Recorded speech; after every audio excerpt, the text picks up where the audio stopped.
In 1991, a 7-year-old girl and her father disappeared without a trace during a cross-country road trip through the Pacific Northwest, leaving behind a devastated mother and a case that would haunt investigators for nearly 3 decades.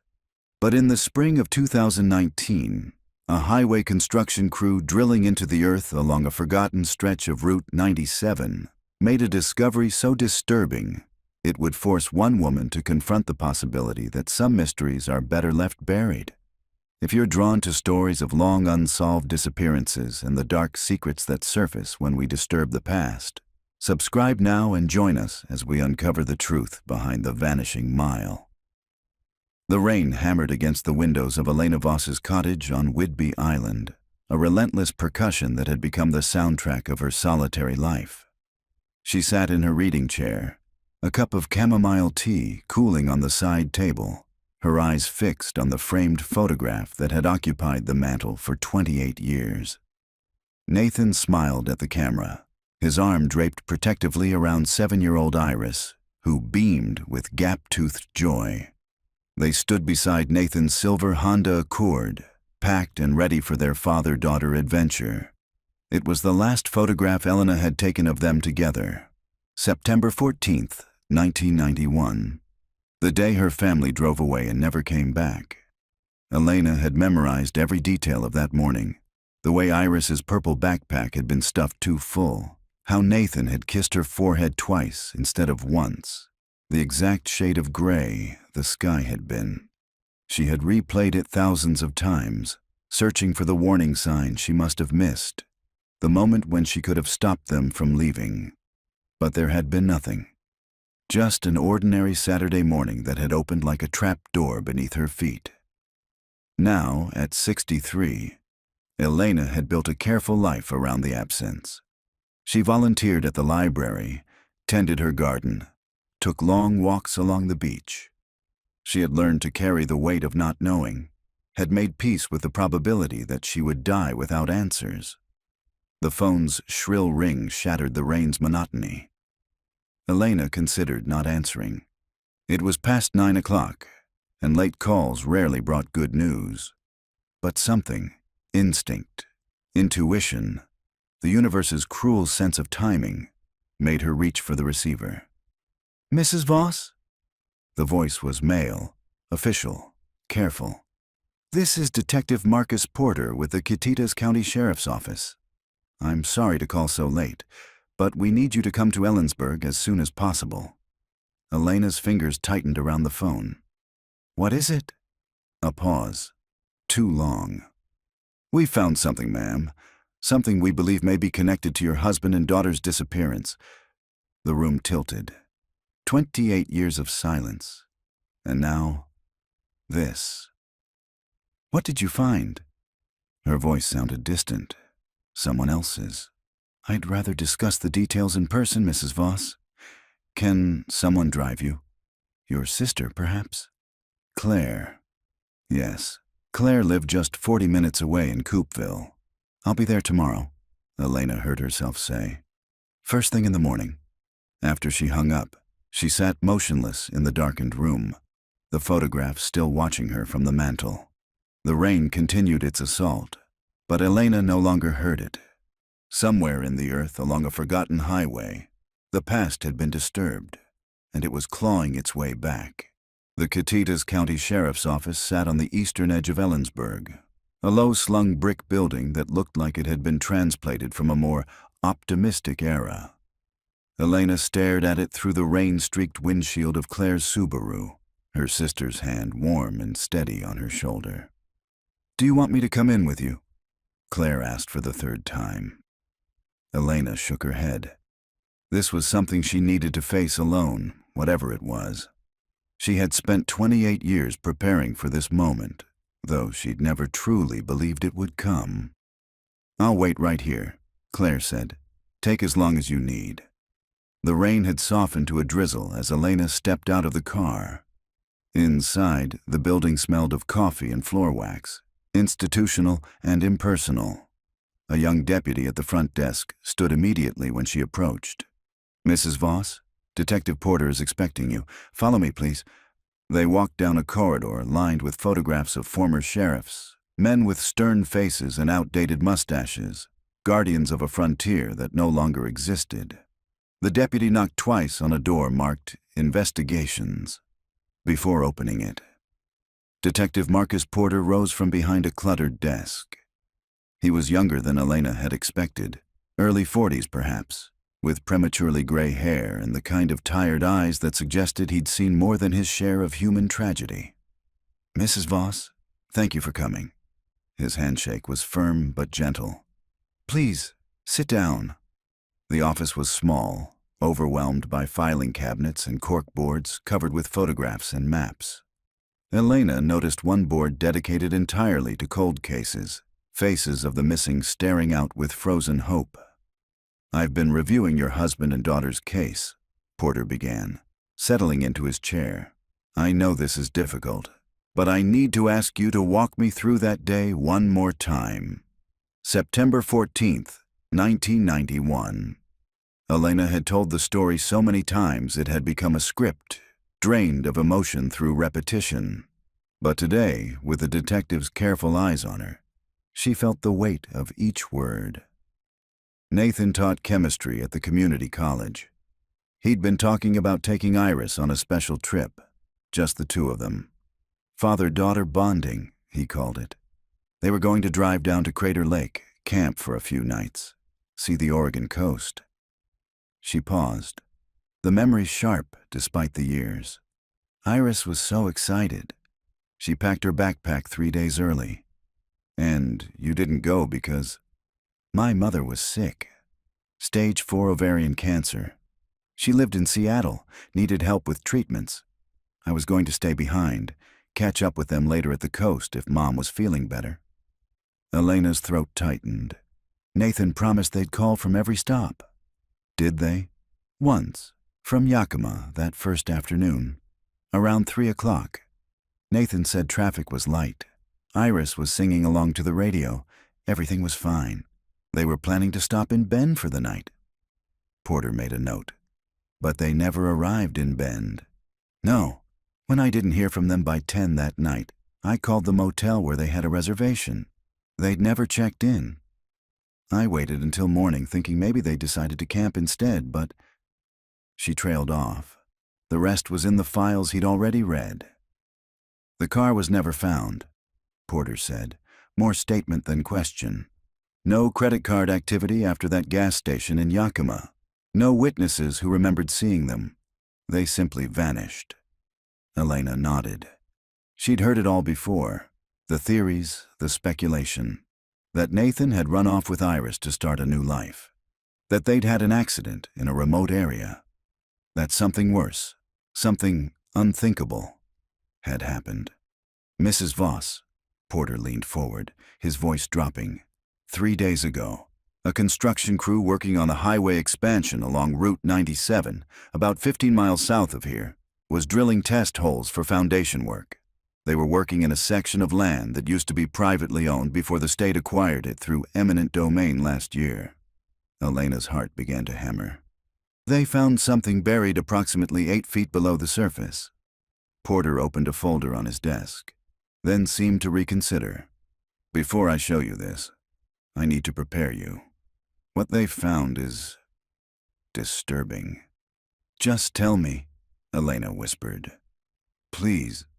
Porter pulled out a photograph, but kept it face down on the desk. They found a vehicle, a silver 1989 Honda Accord. License plate matches your husband's car.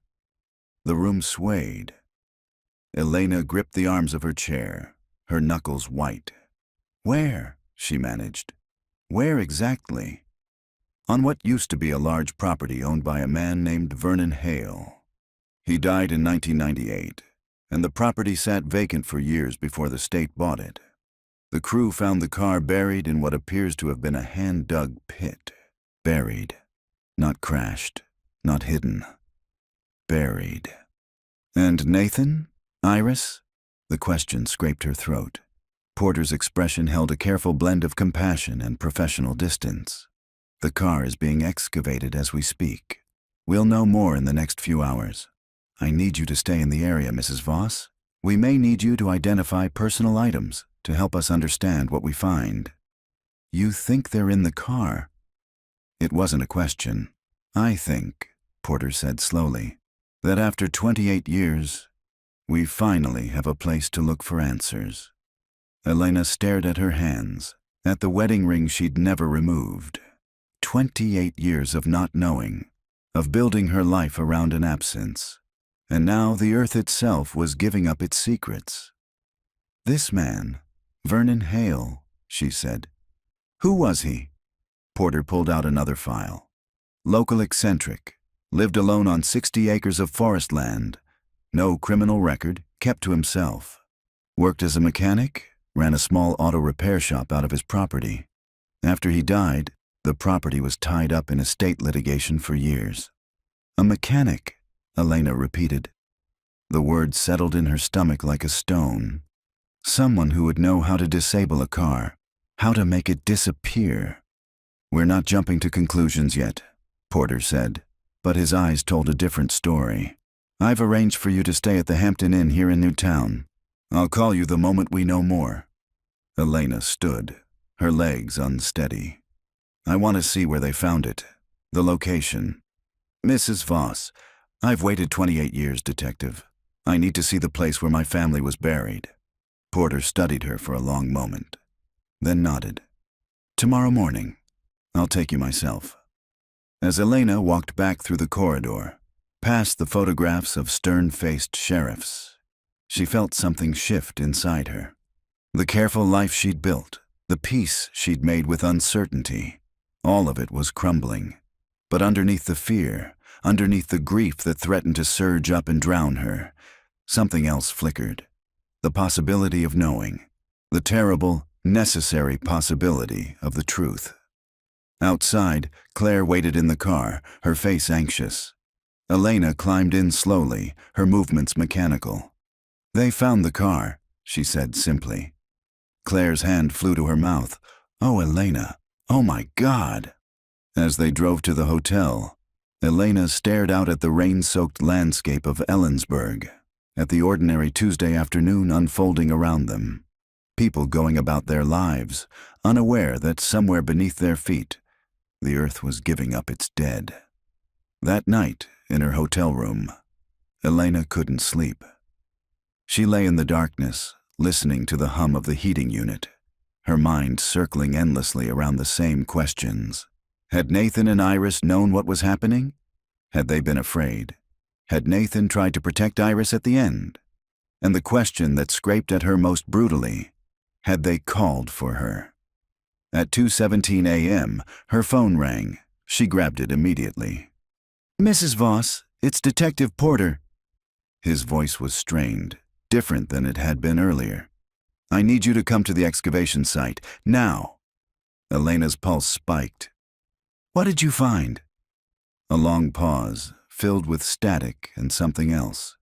A tremor of uncertainty that chilled her more than any certainty could have. Something we weren't expecting, Porter said. Something that changes everything. The excavation site was a chaos of lights and activity when Elena arrived. Generator-powered floods illuminated a scarred section of earth, turning the rainy darkness into artificial day. Yellow crime scene tape cordoned off an area the size of a small house, and at its center, a pit yawned open like a wound. Detective Porter met Elena at the perimeter, his face haggard in the harsh light. Claire stood close beside her sister, refusing to stay in the car this time. Before you see anything, Porter said, I need to explain what we found. Elena's hands trembled, but her voice held steady. Just show me. Porter led them closer, past clusters of forensic technicians in white suits, past officers speaking in low, urgent tones. As they approached the pit, Elena could see the roof of the Honda, its silver paint dulled by years underground, caked in mud and clay. The car was buried nose down at an angle, Porter explained. Someone dug this pit specifically for that purpose.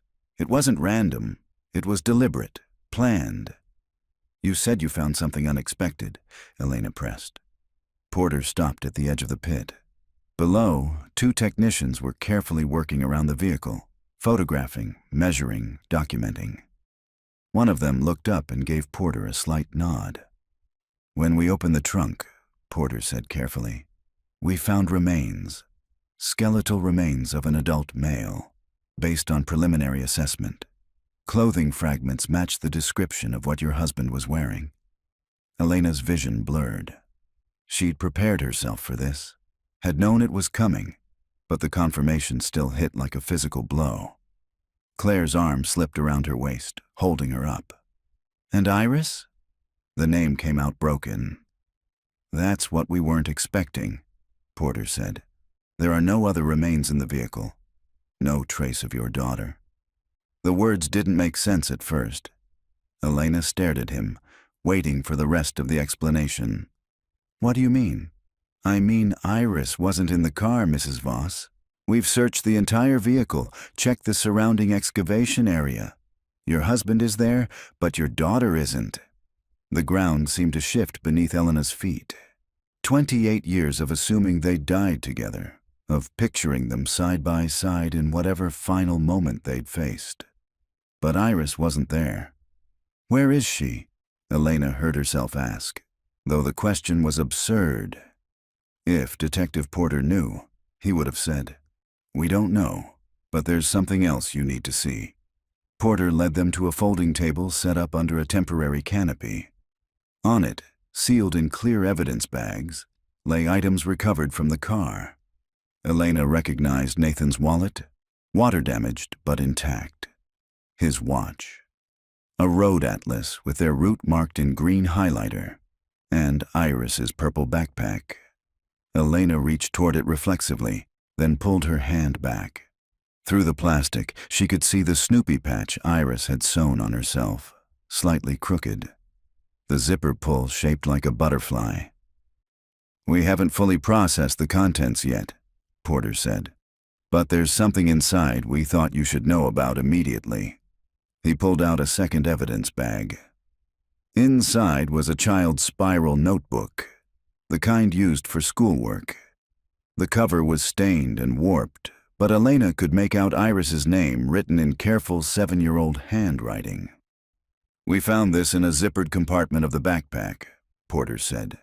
"It appears to be some kind of journal. And Mrs. Voss, there are entries dated after September 14th, 1991. The world tilted sideways. "That's impossible," Claire breathed. But Porter was already opening the bag, carefully extracting the notebook with gloved hands. He turned to a page marked with a sticky note and held it so Elena could see. The handwriting was Iris's. Elena would have recognized it anywhere. Those careful block letters. The backwards S she always made. But the date at the top of the page read September 23rd, 1991. 9 days after they'd disappeared. Elena's vision tunneled as she read, September 23rd, 1991. "We are staying in the old house now. The man says I have to be very quiet. He says Daddy got sick and had to go to the hospital, but I don't believe him. I think something bad happened. I want to go home to Mommy, but he won't let me. He says if I try to leave or tell anyone, something bad will happen to Mommy too. I'm scared. I'm trying to be brave like Daddy taught me, but I'm really scared. The man says I can't use my real name anymore. He says I have to call myself Sarah now, but I'm not Sarah. I'm Iris." Elena's legs gave out. She would have fallen if Claire hadn't caught her, lowered her into a folding chair someone quickly provided. "There are more entries," Porter said quietly, "spanning several months. The last entry is dated March 1992. 6 months. Iris had been alive for at least 6 months after they'd disappeared. What happened to her?" Elena's voice was barely a whisper. "Where did she go?" "We're going to find out," Porter promised. "We're executing a full excavation of the entire property. If there's anything else buried here, we'll find it." "You think she's dead?" Elena looked up at him. "You think she's buried somewhere else on this property?" Porter's silence was answer enough. A commotion near the pit drew their attention. One of the forensic technicians was calling for Detective Porter, his voice urgent. Porter excused himself and jogged over, leaving Elena and Claire alone with the evidence table. Elena stared at the notebook, at her daughter's handwriting frozen in time. Iris had been alive, had been held captive, terrified, calling out for a mother who had no idea she was still breathing. The guilt that slammed into Elena was physical, suffocating, while Iris had been imprisoned somewhere, probably on this very property. Elena had been in Seattle helping her mother through chemo treatments. While Iris had been writing desperate diary entries, Elena had been filing missing persons reports, sitting through police interviews, slowly accepting that her family was gone. But Iris hadn't been gone. Not right away. Elena, Claire's voice was thick with tears. This isn't your fault. You couldn't have known. I should have been with them, Elena said. If I'd gone on that trip, then maybe all three of you would be in that pit, Claire said fiercely. Don't do this to yourself. Porter was returning, his face even graver than before. Mrs. Voss, we need to expand our search beyond this immediate area. I've called in cadaver dogs and ground-penetrating radar equipment. It'll be here by morning. He paused. I have to ask, do you want to stay for this? It could take days. And what we find? I'm staying, Elena said immediately. I'm not leaving until we find her. Porter nodded. I'll have an officer escort you back to the hotel. Try to get some rest. Tomorrow is going to be difficult. As they walked back to Claire's car, Elena cast one last look at the excavation site, at the muddy grave that had held half her family for 28 years. Somewhere in the darkness beyond the floodlights, in the acres of overgrown forest and forgotten ground, her daughter might be waiting. Or what remained of her daughter. In the car, Claire gripped the steering wheel but didn't start the engine. Do you really think Iris could be alive? She asked quietly. After all this time? Elena had been doing the math in her head. Iris would be 35 now, a grown woman with a life Elena knew nothing about. The entries stopped in March 1992, Elena said, 6 months after they disappeared. If she'd escaped, if she'd survived, she would have come home. She would have found a way. Unless she couldn't, Claire said. Unless whoever took them convinced her you didn't want her back, or that you were dead. Children are easy to manipulate, especially traumatized ones. It was a kindness, this sliver of hope. But Elena couldn't afford hope. Hope was what had sustained her through the first year, then the second, then the 10th. Hope was what had slowly poisoned into a kind of madness before she'd learned to let it go. We'll know soon enough, Elena said. But as Claire drove them back through the rain-slicked streets of Ellensburg, Elena found herself whispering a prayer she'd abandoned decades ago. A plea to whoever might be listening that when the dogs and the radar and the digging finally stopped, they would find only empty earth. That somewhere, against all odds and logic, Iris had survived. That the daughter she'd lost at 7 was still breathing, still existing, somewhere under the same sky. It was a foolish hope, irrational and fragile. But it was all Elena had. The Hampton Inn's breakfast buffet was nearly empty when Elena arrived the next morning. She'd slept perhaps 2 hours, her dreams haunted by images of Iris writing in that notebook, small and terrified in some dark place, while Elena slept soundly 40 miles away. Claire was already at a corner table, 2 cups of coffee waiting. She looked as exhausted as Elena felt. Porter called. Claire said as Elena sat down, "They're starting the full property search at 8. He's sending a car for you." Elena wrapped her hands around the coffee cup, seeking its warmth. Through the window she could see Ellensburg waking up, people heading to work, students walking to campus, the ordinary rhythms of life continuing as if the world hadn't split open. "I've been thinking about that man," Elena said. "Vernon Hale. What kind of person buries a car 8 feet underground?" "Someone with heavy equipment," Claire replied. "Someone who planned it carefully." "The detective said he was a mechanic, that he ran an auto repair shop from his property." Elena's mind was working, fitting pieces together. What if Nathan had car trouble? What if they stopped at this Vernon Hale's shop? Claire's eyes widened, and Hale saw an opportunity. A man traveling alone with a little girl, probably carrying cash for the trip. The thought made Elena's stomach turn, but it felt right. There had never been any evidence of Nathan planning to disappear. No financial irregularities. No secret life. He'd been a good man, a loving father. Whatever had happened to them had been sudden, violent, unplanned. "I need to know everything about Vernon Hale," Elena said. Everything. An hour later, Elena stood once again at the edge of the excavation site, now expanded to include a grid pattern of yellow flags marking areas for the cadaver dogs to search.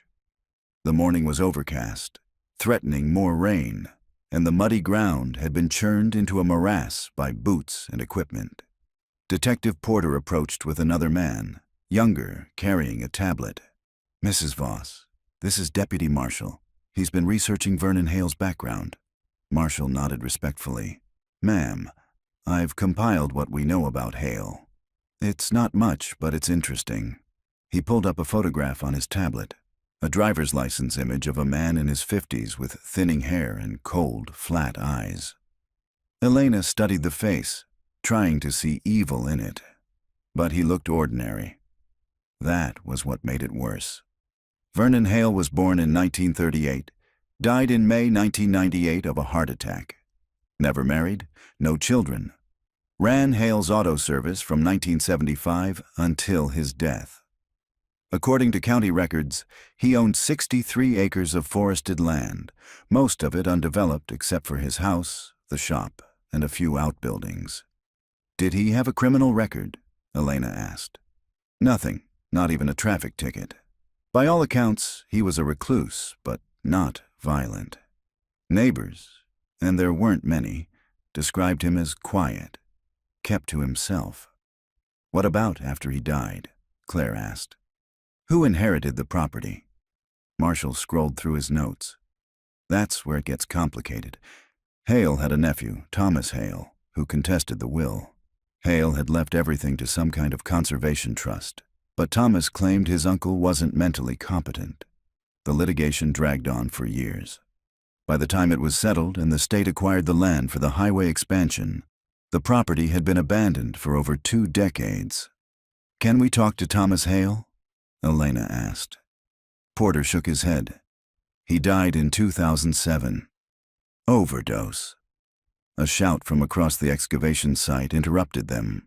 One of the cadaver dogs, a German shepherd, was sitting rigid at attention near a cluster of overgrown brush about 50 yards from where the car had been found.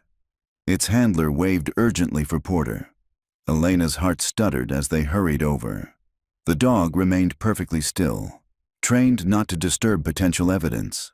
Porter conferred quietly with the handler, then turned to the forensic team. "Mark this location.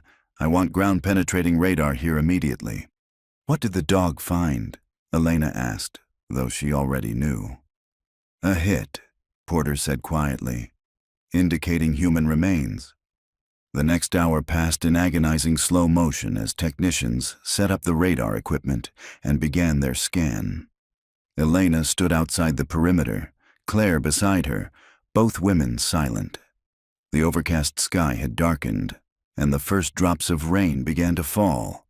When the technician finally stood up from his equipment, his face was grim. He called Porter over, and they spoke in low voices, the technician pointing at his screen, then at the ground. Porter's shoulders sagged slightly. Then he walked back to Elena, and she knew from his expression what he was going to say before he spoke.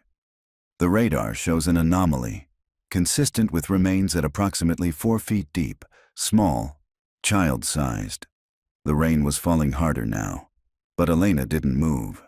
She stared at the spot where the dog sat, where her daughter might be buried, and he felt something inside her crack open. "We're going to excavate carefully," Porter continued.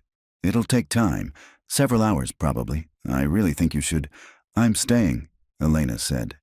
Her voice sounded hollow, distant. They erected a canopy over the excavation area as the rain intensified. Elena watched from beneath another canopy as forensic technicians began the delicate work of removing earth layer by layer, sifting through soil, documenting every centimeter of progress. Claire tried to get Elena to sit, to eat something, to drink water, but Elena remained standing, her eyes fixed on the excavation. Hours passed. The rain drummed against the canopy roof. Technicians rotated in and out, maintaining the meticulous pace required for proper evidence recovery. It was nearly 3 o'clock when the first shout went up. "We've got something!" Porter moved quickly to the edge of the pit, now about 3 feet deep.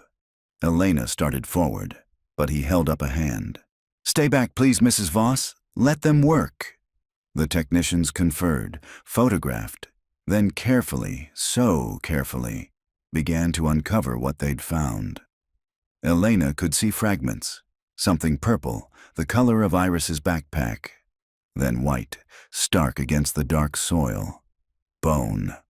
A technician looked up, met Porter's eyes, and gave a small, grim nod.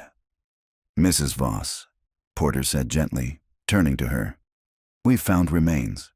I need you to understand, identification will take time, dental records, DNA analysis, but there are personal items consistent with your daughter's belongings." Elena's vision swam. 28 years of not knowing. And now this. Not reunion. Not miraculous survival. Just bones in the ground and a purple backpack. "How?" she whispered. "How did she die?" "We won't know until the medical examiner completes the examination." "But Mrs. Voss," Porter hesitated, "there are indications of trauma. To the skeletal remains. I can't say more until we have a full analysis." Trauma. The word was clinical, sanitized. It meant violence. It meant suffering. Elena's knees buckled. This time when she fell, she didn't get back up. She knelt in the mud, the rain soaking through her clothes, and finally, after 28 years of careful control, she let herself shatter. The scream that tore from her throat was primal, inhuman. It was every nightmare she'd pushed down, every imagined horror she'd tried not to picture, every moment of Iris's fear and pain made manifest. Claire dropped beside her, arms around her, but nothing could contain the grief that was erupting. She had failed to protect her daughter, failed to find her in time, failed in every way that mattered. She was 7 years old. Elena sobbed. 7. She still believed in the tooth fairy.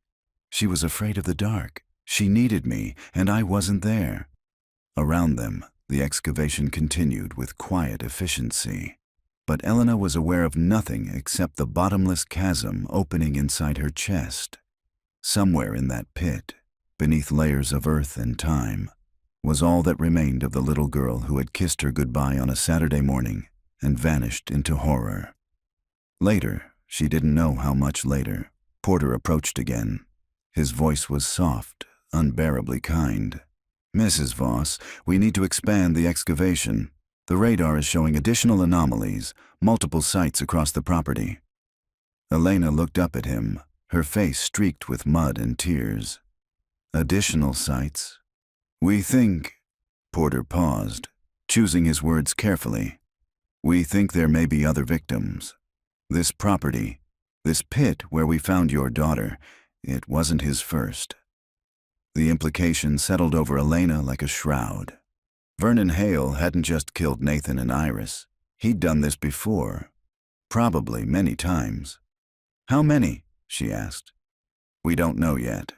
We're finding at least 3 other locations where the dogs have alerted. Maybe more." Elena stared at the excavation site, at the growing perimeter of yellow flags marking graves, and felt her understanding of what had happened shift again. This wasn't random violence. This was systematic, practiced. "He hunted them," she said quietly. "He ran an auto shop on a highway, and he hunted travelers." Porter nodded. "That's our working theory." As the afternoon darkened toward evening, The excavation team continued their grim work. Elena finally allowed Claire to take her back to the hotel, but only after Porter promised to call the moment they found anything else. In the hotel room, Elena stood under the shower until the water ran cold, trying to wash away the mud and the horror. But some stains went deeper than skin.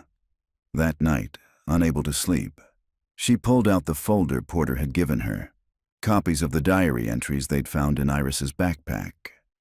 She'd been avoiding reading them, afraid of what they would reveal. But she needed to know, needed to understand what her daughter had endured. With trembling hands, she opened the folder and began to read. The diary entries were written in Iris's careful, 7-year-old handwriting, each letter painstakingly formed. Elena read them in chronological order, and with each page, her heart broke anew. September 15th, 1991. Daddy's car made a funny noise and we stopped at a garage. The man there was nice at first. He said he could fix it fast. He gave me a soda while Daddy talked to him. But then Daddy went into the bathroom and didn't come out for a long time. When I went to check on him, the man grabbed me. He put his hand over my mouth. I tried to scream, but I couldn't. I'm so scared. I don't know where Daddy is. Elena's hands shook as she turned to the next entry. September 16th, 1991. The man says Daddy is in the hospital. He says Daddy got very sick and the ambulance took him away. But I don't believe him because why didn't the ambulance come here? Why didn't I see it? The man says I have to stay with him until Daddy gets better. He locked me in a room. There's a bed and a window, but the window has bars on it. I can see trees outside. I want to go home. The entries continued, chronicling Iris's captivity in heartbreaking detail. She wrote about the meals the man brought her, sandwiches, canned soup, crackers, about the books he gave her to read, about how he wouldn't let her leave the room except to use the bathroom, and even then he stood outside the door. September 20th, 1991. I asked the man again about Daddy. He got angry.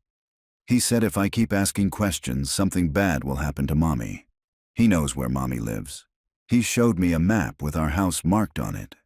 He said if I try to escape or tell anyone when he takes me places that he'll hurt Mommy. I have to protect Mommy. I can't let anything happen to her. Elena pressed her hand to her mouth, tears streaming down her face.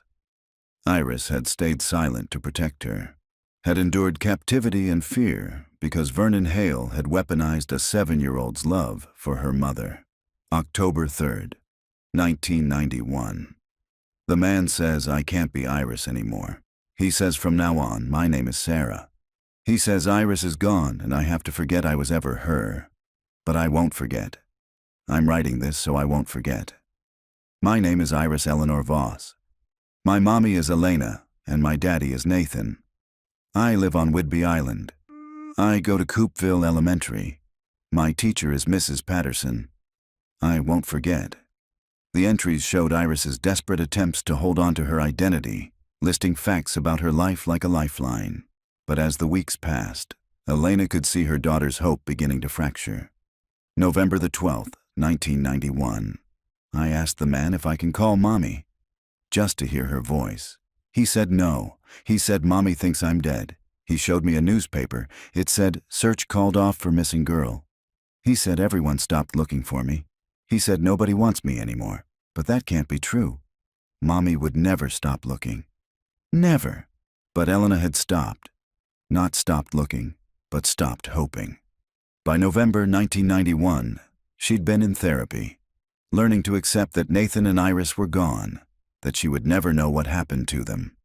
She'd packed up Iris's room, donated her clothes, tried to move forward, while Iris had been locked in a room, believing her mother had given up on her. December 25th, 1991. It's Christmas.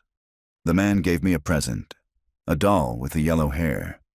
I don't want a stupid doll. I want to go home. I want Mommy. I want Daddy. I hate this place. I hate him. I tried to break the window bars with the bed frame, but they won't break. My hands are bleeding. The man says if I keep being bad, he'll have to punish me. The next entry was dated 2 weeks later, and the handwriting was shakier. January 8th, 1992. I was bad again and the man punished me.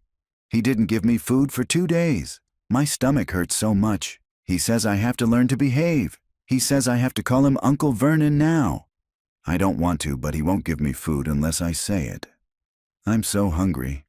I said it. I called him Uncle Vernon. I feel sick about it, but I had to. I had to eat.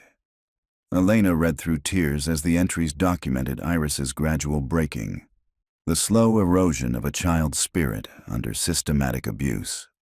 Vernon Hale had been methodical in his destruction, using isolation, fear, and manipulation to reshape Iris into compliance. February 14th, 1992. Uncle Vernon says if I'm very good, I can go outside soon. He says there's a special place he wants to show me, a pretty place with flowers. I don't trust him, but I want to go outside so bad. I haven't been outside since September. I can see snow through my window. I used to love snow. Me and Daddy would build snowmen. Does Daddy remember me? Does Mommy still think about me on Valentine's Day? We always made heart-shaped cookies together. There were 3 more entries, each more haunting than the last. The final entry was dated March 7th, 1992, nearly 6 months after Iris's abduction. March 7th, 1992. Uncle Vernon says tomorrow we're going to the special place with the flowers. He says it's a surprise. He's being extra nice today. He let me have 2 cookies after dinner. He says I've been such a good girl and I deserve a reward. But something feels wrong. He keeps looking at me in a way that makes my skin feel crawly. I don't want to go to the special place. I want to stay in my room, but he says I have to go. He says it's time. The entry ended there. No more pages, no more words. Elena closed the folder, her whole body shaking. She understood now. The special place had been Iris's grave. Vernon Hale had spent 6 months conditioning a terrified child, breaking down her resistance, making her compliant. And when she was finally tractable enough, when she'd stopped fighting, when she trusted him enough to go willingly, he'd killed her. The cruelty of it was staggering. Not a quick death in the heat of violence, but a slow, calculated breaking followed by murder disguised as a reward. Elena stood and walked to the hotel window, staring out at the dark streets of Ellensburg. Somewhere out there, the excavation continued under floodlights. They were finding Vernon Hale's other victims now, mapping the full extent of his predation. Her phone buzzed. A text from Detective Porter. Can you come to the station tomorrow at 9 a.m.? We've identified one of the other victims and need your help with something. Elena texted back. I'll be there. She should try to sleep. But sleep seemed impossible. Instead, she sat in the chair by the window and watched the night, thinking about all the moments she could have changed. If she'd gone on the trip, if she'd insisted Nathan take a different route, if she'd called when she didn't hear from them by dinner instead of waiting until 10. But regret was a spiral with no bottom, and Elena had spent 28 years learning not to drown in it. Instead, she thought about Iris's words. I won't forget. My name is Iris Eleanor Voss. Her daughter had fought to hold on to herself even as Vernon Hale tried to erase her. She'd documented her captivity, left a record of what had happened. In her own way, Iris had made sure the truth would eventually come out. I'm so sorry, baby, Elena whispered to the dark window. I'm so sorry I couldn't save you. But even as she said it, she made a promise. Vernon Hale was dead, beyond justice. But his crimes would not stay buried. Elena would make sure every victim was identified, every family notified. She would make sure the world knew what he'd done. It wouldn't bring Iris back. Nothing could, but it was something. A last act of motherhood for a daughter she'd failed to protect. As dawn began to lighten the sky, Elena finally fell into an exhausted sleep in the chair, still holding the folder of diary entries. She dreamed of a 7-year-old girl writing by candlelight in a locked room, determined not to forget who she was, even as the world forgot about her. And in the dream, Elena found her way to that room, broke down the door, and carried her daughter out into the light. But when she woke, the room was empty, and Iris was still in the ground. The Catitas County Sheriff's Office looked different in daylight. Less ominous, more bureaucratic. Elena arrived at precisely 9 o'clock, Claire once again insisting on driving her. Detective Porter met them in the lobby, along with a woman Elena didn't recognize. Mid-40s, auburn hair, professional suit. Her eyes held the same haunted quality Elena saw in her own mirror. "Mrs. Voss, thank you for coming. This is Jennifer Ashford. She drove up from Portland this morning." Jennifer extended her hand, and Elena took it. The woman's grip was firm but trembling slightly. "I'm sorry to meet you under these circumstances," Jennifer said. "Detective Porter told me about your daughter."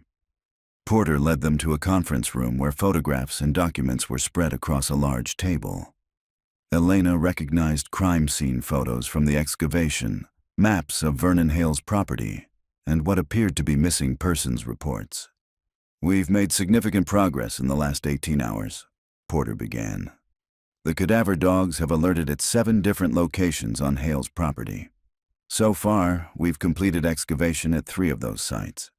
He pulled out a photograph, skeletal remains carefully arranged on a medical examiner's table. "This is from the second site we excavated. Female, approximately 14 to 16 years old at time of death.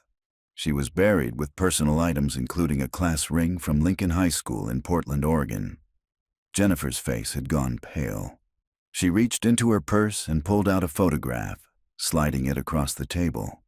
It showed a teenage girl with long dark hair and a bright smile, wearing a cheerleader uniform. "My sister, Amy Ashford. She disappeared in July 1985 on a road trip with 2 friends. They were driving from Portland to Seattle. They stopped for gas in Yakima, and that was the last confirmed sighting." Elena's stomach clenched. What happened to her friends? "We found them at the 3rd excavation site," Porter said quietly. "Buried together. Melissa Chen and Rachel Kowalski. All 3 girls were 16 years old." The room fell silent. Elena stared at the photographs of the 3 smiling teenagers, frozen forever at 16, their road trip ending in Vernon Hale's carefully prepared graves. "How long have you been looking for them?" Elena asked Jennifer. 34 years, Jennifer's voice cracked. "I was 12 when Amy disappeared. She was my best friend, my hero. My parents never recovered. Dad died 5 years ago, still not knowing what happened to her. Mom's in a nursing home now, dementia. Some days she thinks Amy is still alive, just away at college." "I'm so sorry," Elena said, and meant it. She understood that particular hell, the not knowing, the endless questions, the way absence became a presence that filled every room. "Mrs. Voss," Porter interjected gently, "the reason we asked you here is because we found something in the excavation of the site where Amy and her friends were buried. Something that might connect to Iris." He pulled out another evidence bag, this one containing a small, tarnished silver bracelet. Even through the plastic, Elena could see the tiny charms hanging from it. A heart, a star, a crescent moon. "This was found near Amy's remains," Porter said. "Do you recognize it?" Elena's breath caught. "That's Iris's bracelet. I gave it to her for her 6th birthday." "Are you certain?" "Absolutely. See that charm?" Elena pointed to a small dolphin. "She picked that one out herself at the aquarium. It was her favorite." Porter exchanged a glance with another detective who had quietly entered the room. "Mrs. Voss, the bracelet was found approximately 8 feet from Amy's burial site, not with Iris's remains, but with Amy's." Elena frowned, trying to understand the implication. "How is that possible? Amy disappeared in 1985. Iris wasn't even born yet." "Exactly," Porter said, "which means this bracelet was placed there later, possibly much later." "Hale kept trophies," the other detective said. He was older, gray-haired, with the weathered look of someone who'd seen too much. We found a locked shed on the property. Inside was a collection of personal items: jewelry, driver's licenses, photographs, items taken from victims. The bracelet might have been in that collection. "But why would it end up at Amy's grave?" Jennifer asked. Porter pulled out a map of the property, marked with flags indicating burial sites. "We think Hale visited the graves regularly. The burial sites show signs of maintenance, disturbed earth, items that appear to have been added over time. He was obsessive about his victims, kept them organized, categorized. We found notebooks in the shed documenting dates, locations, names he'd given them." Elena felt sick. Vernon Hale hadn't just killed these people. He'd collected them, curated them like a grotesque museum. "How many?" she asked. "How many victims are we talking about?" The gray-haired detective, his nameplate read Sergeant Rains, pulled out a file folder thick with papers. "Based on what we found in the shed and the ground-penetrating radar scans, we believe there could be as many as 15 to 20 victims spanning from the late 1970s until his death in 1998. The number hit Elena like a physical blow. 20 people. 20 families who had spent decades not knowing, searching, hoping. "Were they all travelers?" Jennifer asked. "People who stopped at his shop?" "We think so," Rains said. Hale's auto shop was positioned on Route 97, a major north-south corridor. He would have seen hundreds of potential targets every week. Most drove right past, but some would stop. Car trouble, need directions, looking for a phone. "He was patient," Porter added. "Could go months or even years between kills. That's part of why he was never caught. The victims disappeared from different jurisdictions, different states. No pattern was ever established." Elena looked down at the photograph of Iris's bracelet, thinking about her daughter's diary entries. Vernon Hale had spent 6 months breaking Iris down, teaching her to be compliant. Had he done that with all his victims, or was Iris special somehow? "The diary entries we found," Elena said slowly. "Did you find diaries from any other victims?" Porter shook his head. "Just Iris's, and that's unusual." Hale was meticulous about eliminating evidence. The fact that he let her keep a diary, let her write about her captivity, it suggests he wanted a record. He wanted to remember the process. "He was savoring it," Rains said bluntly. "The breaking of her will, the gradual transformation from Iris to Sarah. That was the real crime for him. The killing was almost an afterthought." Jennifer had gone very quiet, her eyes fixed on the photographs of her sister and the 2 friends who had died with her. "Did they suffer?" she asked finally. "Amy and her friends, did they—" "The medical examiner found evidence of blunt force trauma to all 3 skulls," Porter said gently. "It would have been quick. We don't believe they were held captive for any extended period." Jennifer nodded, tears sliding down her cheeks. Elena reached across the table and took her hand. 2 strangers, bound by grief and the same monster. "There's something else we need to discuss," Porter said. He looked uncomfortable, and Elena braced herself. "We found photographs in Hale's shed. Polaroids, mostly. Images of his victims both before and after death." Elena's stomach turned. "There are photographs of Iris," Porter continued quietly, "taken during her captivity. We thought you should know they exist, though I don't recommend viewing them. They're difficult." "I want to see them," Elena said immediately. "Mrs. Voss, I need to see them." Her voice was firm. "I need to know what she went through." Porter studied her for a long moment, then nodded. He pulled out a smaller evidence bag containing a stack of Polaroid photographs. "These are copies. The originals are being processed for evidence. I'm going to show you 3 images. If at any point you want me to stop, just say so." He placed the first photograph on the table.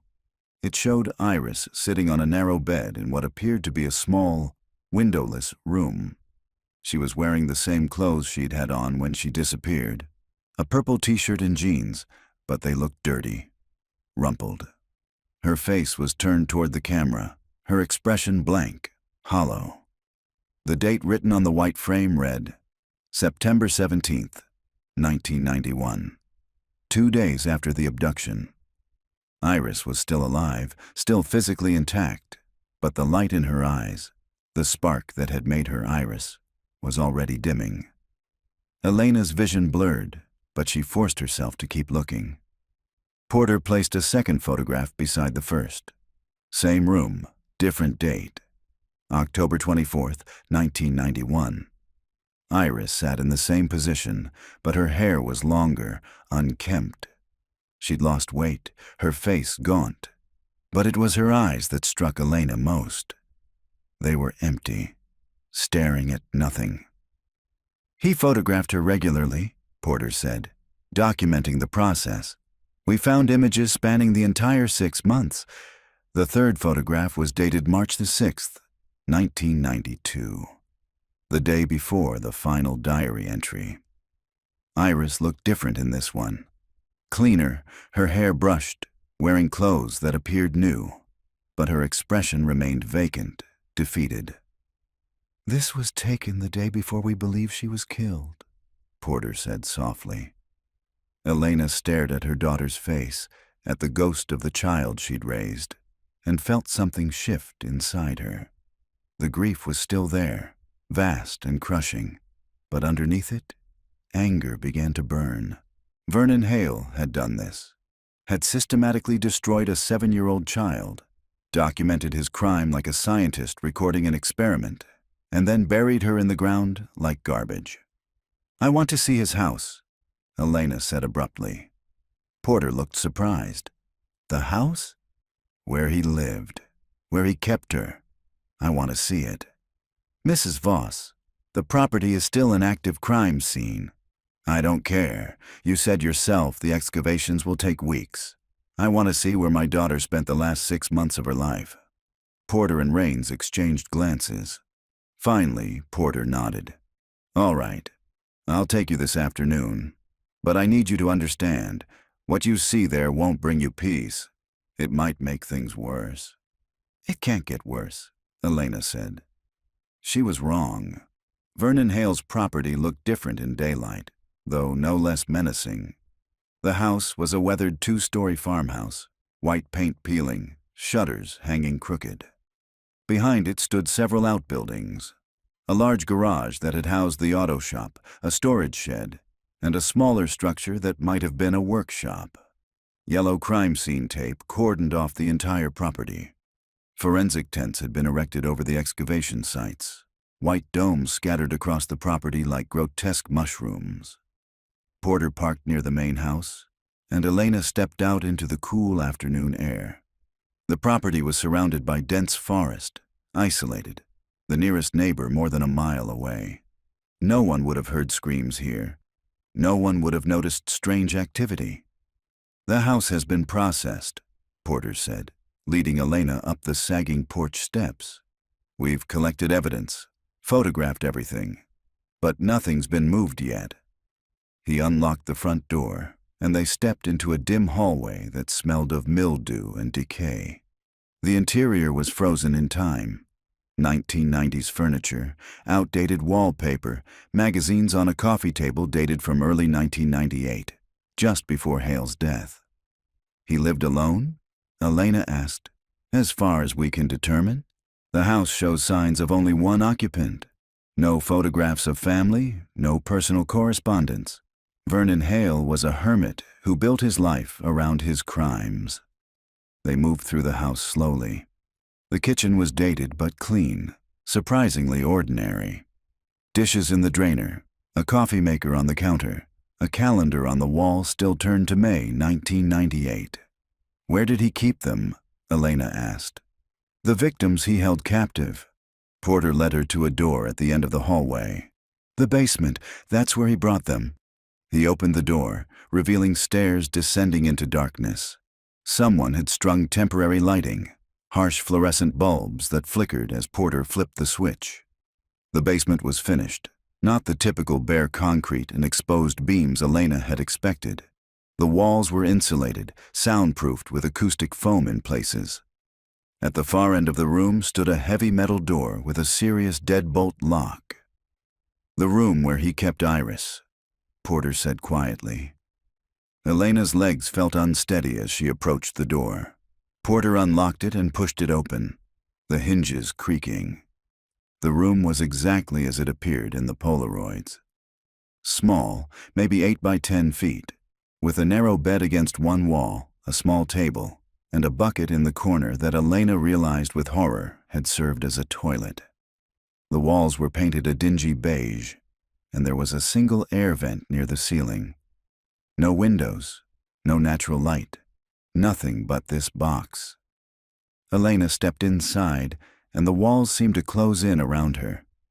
This was where Iris had spent 6 months. This was where she'd written her diary entries, where she'd cried for her mother, where she'd slowly been broken down into someone else. On the wall beside the bed, Elena noticed something. She stepped closer, her breath catching.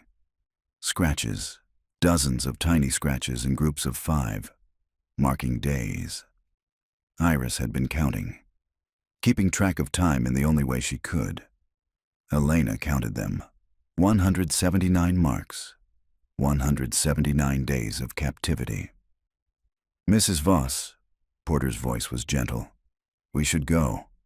But Elena couldn't move.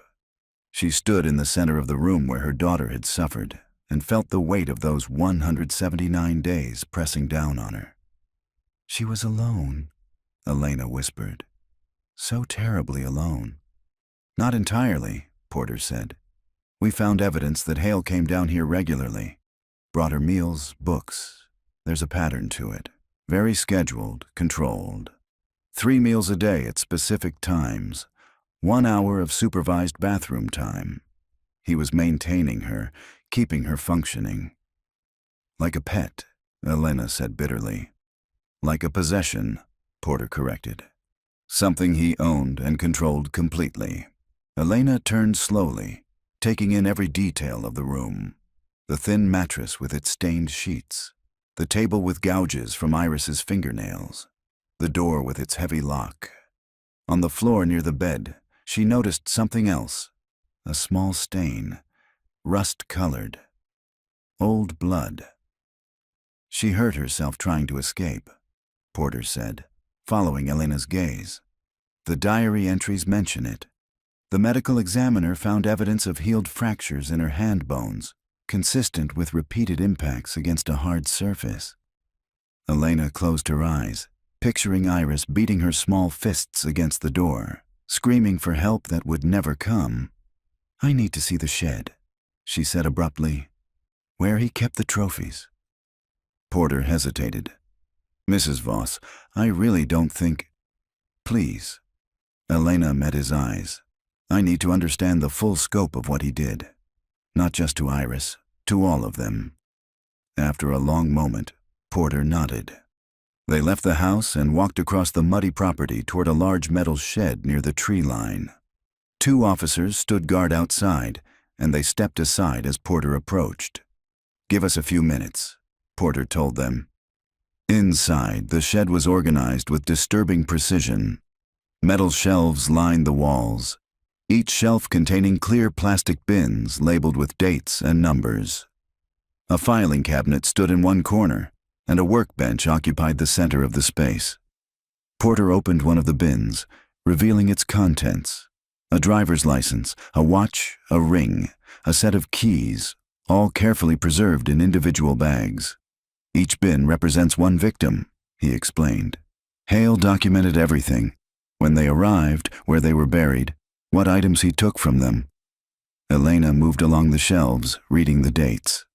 1979, 1983, 1987, 1991, 1995. The bins chronicled 2 decades of murder. "Did he have names for them?" Elena asked. "Real names?" Porter pulled out a notebook from the filing cabinet. He kept meticulous records, real names when he knew them, physical descriptions, Dates of acquisition. That's the word he used. Acquisition. He flipped through the pages until he found an entry that made him pause. Here. Nathan Voss, September 15th, 1991. Traveling with daughter, approximately 7 years old. Target of opportunity. Vehicle disabled, subject trusting. Daughter designated for retention. Retention. The clinical term for what he'd done to Iris. Are there others? Elena asked. Other children he retained? Porter's expression darkened. 2. Both girls, both around the same age as Iris when they were taken. We found their remains at separate sites. They didn't survive as long as your daughter did. 3 months, maybe 4. Why did Iris last longer? We don't know. Maybe she was more compliant. Maybe Hale was perfecting his technique, or maybe... Porter trailed off. Maybe what? Maybe he genuinely cared about her, in his own twisted way. The photographs, the diary he let her keep, the care he took in maintaining her. It suggests an attachment. Not love, nothing healthy, but an obsession. The thought made Elena's skin crawl. That Vernon Hale might have felt something approximating affection for Iris, while systematically destroying her. She moved to the workbench, where more evidence bags were laid out. Among them, she recognized items that had belonged to Nathan. His wedding ring, his wallet, his watch. All carefully preserved, cataloged, kept. Can I have them back? Elena asked quietly. Nathan's things? Eventually, yes. After the trial. Trial? Elena looked up. Vernon Hale is dead. But we've discovered something else, Porter said. Evidence suggesting Hale might not have worked alone, at least not all the time. Elena's blood went cold. What kind of evidence? Receipts, correspondence, references in his notebooks to someone he called V. We're still piecing it together, but there are indications that Hale had an accomplice, someone who may have helped him acquire victims, dispose of bodies, maintain the property. Someone who might still be alive, Elena said slowly. Porter nodded. Someone who might still be out there. A shout from outside interrupted them. One of the officers was running toward the shed, his face urgent. Detective, we've got something at excavation site 7. You need to see this now. They hurried across the property to a forensic tent erected near the eastern edge of the land. Inside, technicians were carefully brushing soil away from what appeared to be another set of remains. But these remains were different. Adult male, one of the technicians said. Buried much more recently than the others, probably within the last 10 to 15 years. That's impossible, Porter said. Hale died in 1998. This property has been abandoned since then. Exactly, the technician replied, which means whoever buried this body did it after Hale's death. The implication settled over them like a shroud. Vernon Hale was dead, but someone else had continued using his property as a burial ground. Someone who knew about the graves, about Hale's crimes. Someone who might have been part of it all along. Elena stared down at the partial skeleton emerging from the earth and realized with mounting horror that this nightmare was far from over. Vernon Hale might be dead, but his legacy of violence was still alive. And somewhere, his accomplice was watching. The discovery of the recent burial transformed the investigation overnight. What had been a grim archaeological excavation of historical crimes became an active manhunt. By the next morning, the property swarmed with FBI agents, state police, and forensic teams working with renewed urgency. Elena sat in the incident command tent that had been erected near the main house, watching through the open flap as agents moved between excavation sites. Detective Porter had insisted she stay away from the property, but Elena had refused. She needed to be here, needed to see this through to whatever end awaited. Mrs. Voss. An FBI agent approached. A woman in her 50s with steel-gray hair pulled back severely. I'm Special Agent Carolyn Reeves. I'm heading up the task force investigating Vernon Hale's accomplice. Elena stood to shake her hand. Do you know who it is? We have a theory. Reeves gestured to the chair. May I sit? They settled across from each other at the folding table. Reeves pulled out a tablet and brought up a photograph, a driver's license image of a man in his late 40s with thinning brown hair and an unremarkable face. Victor Mullen, age 48. Works as a long-haul trucker based out of Spokane. We believe he's the V referenced in Hale's notebooks. How did you find him? Cross-referencing Hale's financial records. Between 1995 and 1998, Hale made regular cash withdrawals, always the same amount, always on the 15th of the month. We found receipts for money orders sent to a P.O. box in Spokane.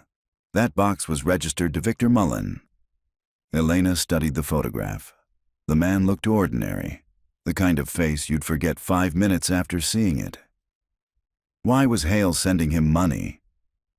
We think Mullen was providing him with information. As a trucker, Mullen traveled the same routes Hale's victims would have used. He could identify potential targets, people traveling alone, vehicles that might break down. He was essentially scouting for Hale. The sophistication of it chilled Elena. This wasn't just one predator. It was a network, organized and methodical. You said the recent burial was 10 to 15 years old, Elena said. Hale died in 1998. Has Mullen been killing on his own? We don't think so. The burial shows signs of hastiness, lack of the precision Hale used. We believe Mullen buried someone who died of natural or accidental causes, possibly someone he knew, someone whose death needed to be concealed.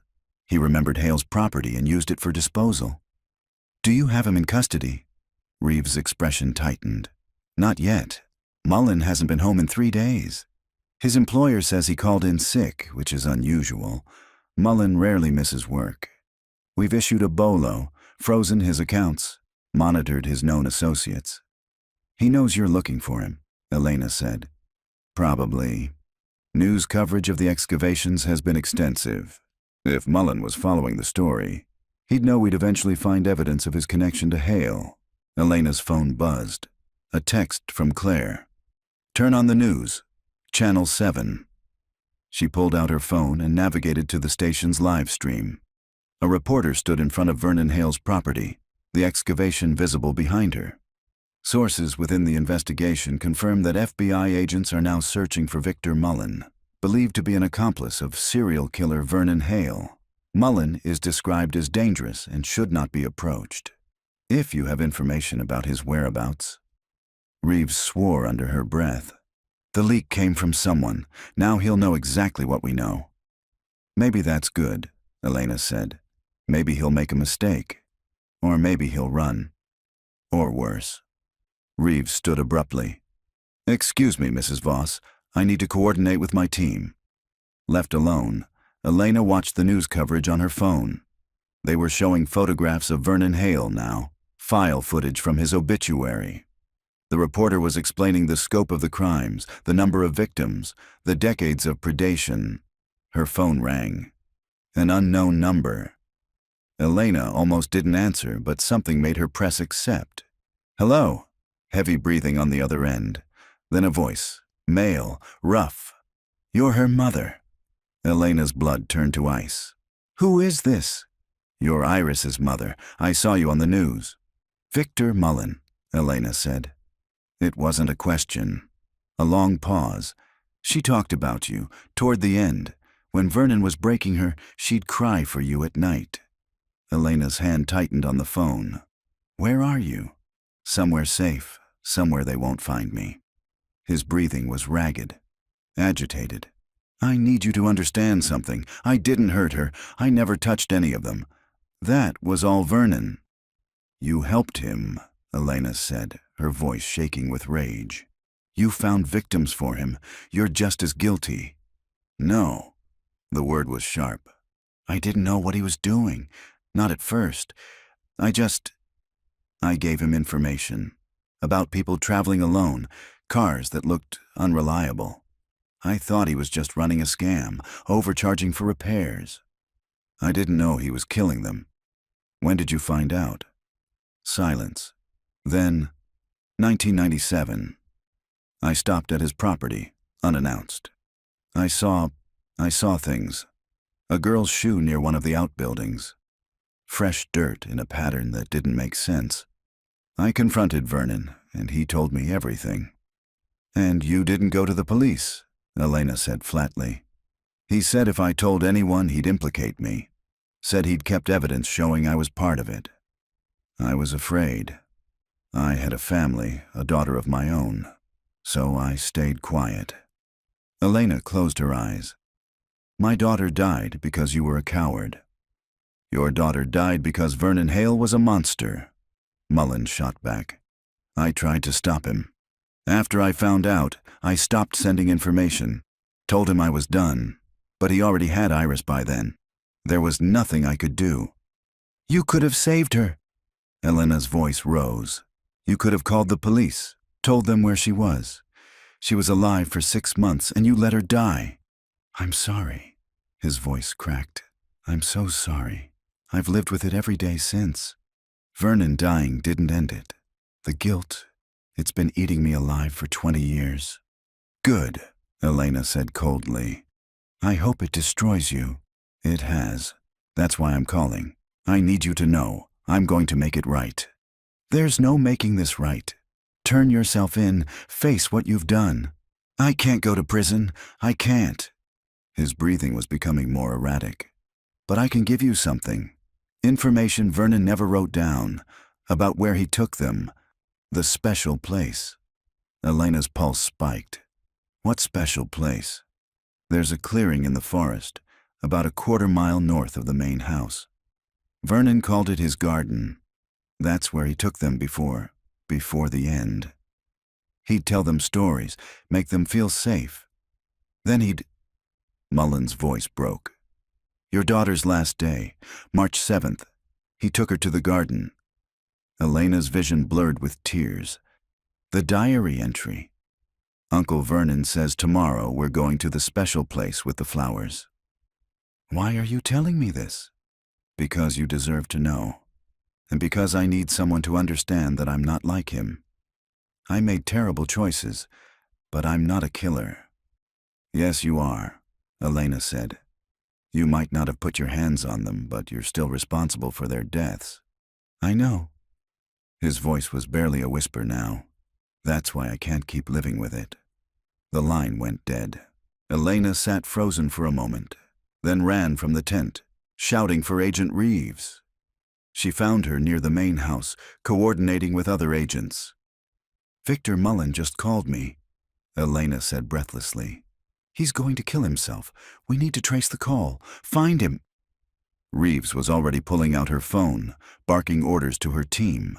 Within minutes, technicians were working on tracing Mullen's call, but Elena knew it was probably too late. He'd sounded final, decided. He told me about a place, Elena continued. A clearing north of the house. He said Vernon took victims there before killing them. He called it the garden. Reeves immediately dispatched a team to search the area. Elena followed, unable to stay behind, needing to see this last piece of her daughter's story. They found the clearing exactly where Mullen had described it, a small meadow surrounded by towering pines, carpeted with wildflowers even in early spring. It was beautiful, peaceful, and utterly obscene. This is where he brought them, Porter said quietly, arriving beside Elena. Where he made them feel safe before. Ground-penetrating radar confirmed what they already knew. The meadow was a grave site, but unlike the others, these bodies hadn't been buried deep. They were shallow graves, almost gentle in their placement. He wanted them to be part of the garden, one of the forensic technicians said, her voice subdued. Not hidden, incorporated. Elena knelt at the edge of the clearing, touching the soft grass. Iris had been here, had stood in this exact spot, believing she was finally being rewarded for her compliance. Had maybe even smiled at the flowers, felt the sun on her face for the first time in 6 months. And then Vernon Hale had taken that moment of hope and ended her life. Mrs. Voss, Reeves approached carefully. We found Victor Mullen. Elena stood slowly. Where? His truck, parked at a rest stop outside Spokane. He left a note confessing his involvement with Hale, providing details about additional victims we didn't know about. She paused. He shot himself. He's dead. Elena felt nothing. No satisfaction, no relief. Just emptiness. In his note, Reeves continued, he asked that we tell you he was sorry, for whatever that's worth. It's worth nothing, Elena said. She turned back to the clearing, to the beautiful, terrible place where her daughter had died. The sun was setting now, casting golden light across the wildflowers. Tomorrow, the forensic teams would dig here, would disturb this false peace to recover the remains. But tonight, just for a moment, Elena let herself imagine Iris seeing it as Vernon Hale had wanted her to see it, as something beautiful, a reward for being good. It was a small mercy in an ocean of horror, but it was all Elena had. The excavation of the garden clearing took 3 days. What they found confirmed the scope of Vernon Hale's depravity. 12 burial sites, all shallow, all arranged in a circular pattern like some grotesque flower bed. The forensic anthropologist called it a presentation display, each victim positioned with deliberate care. Elena remained in Ellensburg through it all, bearing witness to every discovery, every identification. Jennifer Ashford stayed too, and together they became the de facto representatives of all the families whose loved ones had been found.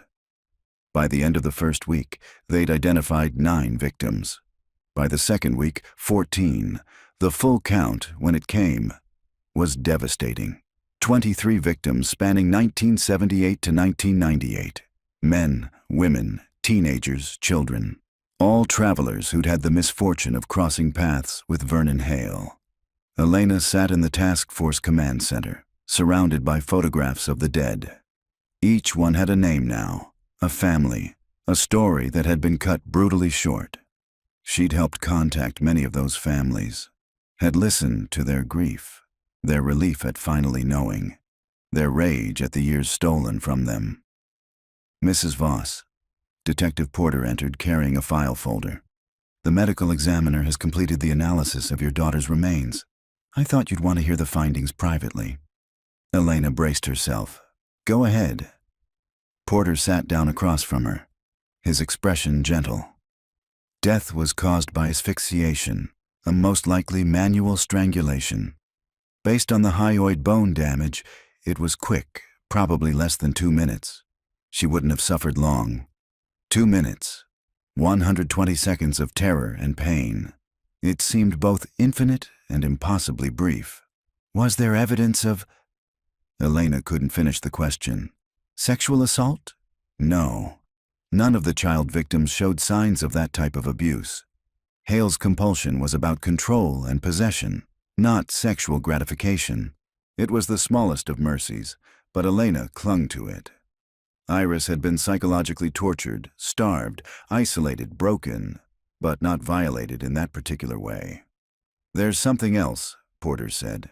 We found trace evidence in the soil near your daughter's burial site, fibers consistent with a blanket, and residue from what appears to be lavender oil.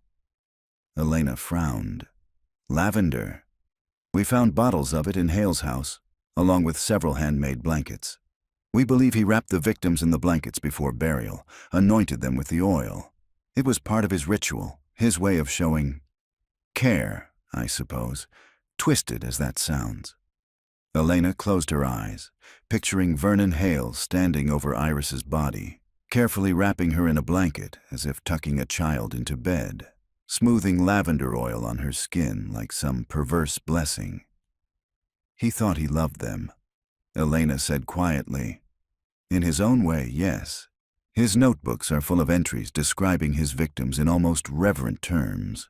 He saw himself as their caretaker, their protector. The killing was release, not violence. At least that's how he rationalized it. He was insane. He was evil, Porter corrected. There's a difference. Hale knew exactly what he was doing. He planned meticulously, covered his tracks, maintained a facade of normalcy for decades. That's not insanity. That's calculated predation. Elena opened her eyes. When can I take her home? Iris's remains.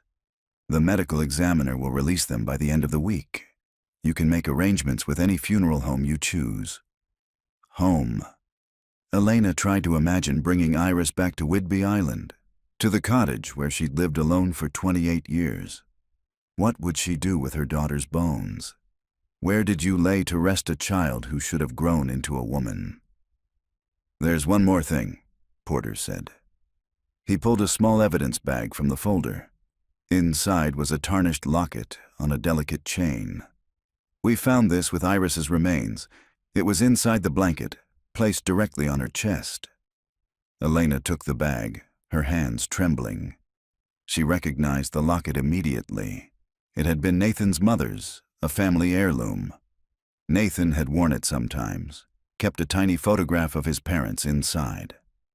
Hale took it from Nathan, Elena said, and buried it with Iris. We think so. It suggests he understood they were father and daughter, that he deliberately united them in death, in his own way. Elena turned the bag over, studying the locket through the plastic. Can I open it? Porter nodded. The forensic team already processed it. Elena carefully removed the locket from the bag and pressed the tiny clasp. It opened to reveal 2 photographs, just as she remembered. But they weren't the photos of Nathan's parents anymore. They were photos of Iris. One showed her smiling at the camera, the same school picture Elena had given to police when she disappeared. The other was a Polaroid. Iris in that terrible room, sitting on the bed, her face blank. He replaced his parents' photos with pictures of Iris, Elena whispered, and placed it on her when he buried her, Porter finished, like he was giving her back to her father. The twisted sentimentality of it made Elena's stomach turn. Vernon Hale had murdered Nathan, imprisoned and slowly destroyed Iris, then buried them with this macabre gesture of reunion. I hate him, Elena said. I hate that he's dead and beyond justice. I hate that he'll never answer for what he did. He answered, Porter said quietly. Maybe not in a courtroom, but the world knows now. Every victim has been identified, every family notified. His crimes are exposed, his legacy is horror. That counts for something. Did it? Elena wasn't sure. The 23 families now had closure, could hold funerals, could grieve properly. But they'd also lost decades. Years they'd spent hoping, searching, not knowing. And the victims themselves. What justice was there for them? For Iris, who'd spent her last 6 months in terror. For Nathan, who died trying to help someone in need. For the teenage girls just starting their lives. The families traveling through beautiful country. All the people whose only crime had been crossing paths with a monster. Mrs. Voss. Agent Reeves entered the tent, her expression unusually animated. We've finished processing Vernon Hale's financial records and found something significant. She pulled out a bank statement, pointing to a series of deposits dating from 1995 to 1998. Large cash deposits, irregular intervals. Amounts ranging from $500 to $3,000. We traced them back to their source. Victor Mullen? Elena guessed. No, these came from someone else. Someone Hale was blackmailing. Reeves paused. Mrs. Voss, one of Hale's victims, didn't die. At least not from his direct actions. In 1994, a woman named Patricia Fielding stopped at Hale's shop with her young son. Hale attempted to abduct them, but Patricia fought back. She managed to escape with her son, but she was terrified. Hale told her he knew where she lived, that if she went to the police, he'd come for her son. Elena's chest tightened. She stayed silent. Worse, Hale extorted her, made her pay him monthly to ensure her son's safety. The payments continued until Hale's death. Where is she now? We contacted her this morning. She lives in Bellingham with her family. She's willing to speak with you if you'd like. She said she's carried guilt for years, wondering if coming forward earlier might have saved others. Elena thought of Victor Mullen's final words, his insistence that he wasn't a killer despite his complicity. Patricia Fielding had been a victim first, a mother protecting her child. But her silence had allowed Hale to continue, had potentially contributed to other deaths. How did you judge someone trapped between impossible choices? I'd like to meet her, Elena said finally. Not to blame her, to understand. Reeves nodded. I'll arrange it. That evening, Elena stood alone in the garden clearing as the sun set. The excavation was complete, the forensic teams packing up their equipment. By tomorrow, the property would be quiet again. The investigation officially closed. She knelt and placed her hand on the earth where Iris had been buried. The soil was soft, disturbed by all the digging, but underneath she could still feel the root systems of wildflowers, life persisting in a place of death. I'm taking you home, baby, Elena whispered. Back to the island, back to the ocean you loved. You'll never be alone in the dark again. The wind rustled through the pines, and for just a moment, Elena let herself imagine it was Iris answering, finally free from Vernon Hale's terrible garden. Finally, after 28 years and 179 days, coming home. 6 months later, the memorial garden on Whidbey Island overlooked Admiralty Bay, a semicircle of native plants surrounding a simple granite bench. A small plaque was embedded in the stone, in memory of Iris Eleanor Voss and Nathan James Voss, forever in our hearts. Elena sat on the bench, watching the autumn light play across the water. Beside her, Claire held her hand in comfortable silence. They came here often now, especially on difficult days. Today was Iris's birthday. She would have been 35. I wonder what she would have become, Elena said quietly. What she would have studied, who she would have loved. She would have been extraordinary, Claire replied. Just like her mother. Elena had scattered Iris's ashes here 6 months ago, in a small private ceremony attended by family and a few close friends. Nathan's remains, what little had been recovered, rested here too, finally reunited with his daughter not in Vernon Hale's garden, but in a place of beauty and peace. The investigation had concluded with comprehensive closure. All 23 victims identified, all families notified. The FBI had published a detailed report documenting Hale's methods, his hunting patterns, the full scope of his crimes. The property had been seized by the state, and there was talk of turning it into a memorial park. Elena had testified before Congress about the importance of cross-jurisdictional cooperation in solving cold cases, had become an advocate for families of missing persons. It gave her purpose, channeled her grief into something constructive, but it didn't erase the pain. Nothing could. I met with Patricia Fielding last week, Elena said. The woman Hale extorted. How did it go? Better than expected. She spent years in therapy, working through the guilt. Her son is in college now, studying criminal justice. He wants to help other families. That's something good coming from all this horror, Claire observed. Elena nodded. They'd all found ways to transform tragedy. Jennifer Ashford had started a foundation providing support to families of cold case victims. The children of other victims had become advocates, investigators, therapists. Even Victor Mullen's daughter, who'd learned the truth about her father's complicity, now volunteered with missing persons organizations. Vernon Hale had created a legacy of pain, but his victims' families were building something else, a network of support, a community of survivors determined that no one else would suffer in silence. Elena's phone buzzed. A text from Detective Porter. Thought you'd want to know? Final count confirmed. 23 victims, all identified, all home, all home. It was the closure every family deserved, the ending she'd fought for. But for Elena, there would never be a true ending. Iris's room in the cottage remained as it had been when she was 7, a shrine to a childhood cut short. Nathan's clothes still hung in the closet. Elena had learned to live with ghosts. Are you ready? Claire asked gently. Elena stood, taking one last look at the memorial, at the water beyond.